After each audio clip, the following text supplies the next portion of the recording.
মহারণ মহাযুদ্ধ যাই বলুন, পাকিস্তান ভারত ক্রিকেট দ্বৈরথ্য শুধু করাচি, কলকাতা, মুম্বাই, মুলতান, লাহোর, লখনৌকেই আন্দোলিত করে না, ওয়াঘা সীমান্তের এপার ওপারে উত্তেজনার লাভাস্রোত বইয়ে দেয়।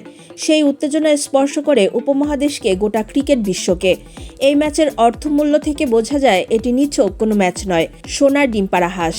এজন্যই তো বাংলাদেশের সমর্থনে পাকিস্তান যখন ভারত ম্যাচ বর্জনের সিদ্ধান্ত নেয়, আন্তর্জাতিক ক্রিকেট কাউন্সিলের ঘাম ছুটে যায়।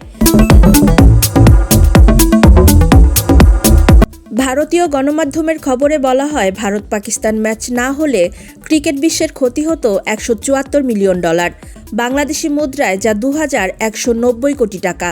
আর এবার যে পটভূমিতে এ ম্যাচ হচ্ছে তা সবারই জানা।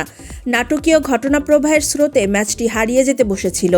যে সংকটের সূচনা হয় আইপিএলে মোস্তাফিজুর রহমানকে ভারত ভ্রাত্য করে দেওয়ার পর।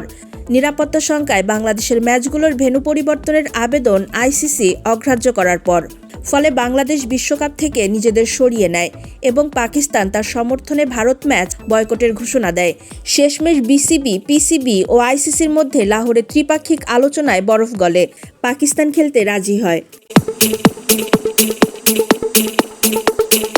এদিকে কলম্বোয় আজ বৃষ্টির পূর্বাভাস রয়েছে। বৃষ্টির সম্ভাবনা 50 থেকে 65%। ম্যাচ শুরুর আগে বৃষ্টি হতে পারে। খেলা না হলে কি হবে? টি-20 ম্যাচ হওয়ার জন্য দুদলকেই অন্তত 5 ওভার করে ব্যাট করতে হবে।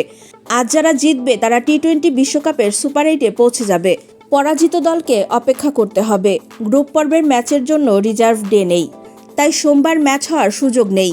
বৃষ্টির সম্ভাবনার কথা মাথায় রেখে আন্তর্জাতিক ক্রিকেট সংস্থা আইসিসি 60 মিনিট বা 1 ঘন্টা অতিরিক্ত সময় ধরে রেখেছে।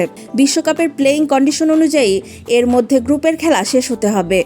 আর কোনোভাবেই 5 ওভার করেও খেলা সম্ভব না হলে ম্যাচ বাতিল হবে।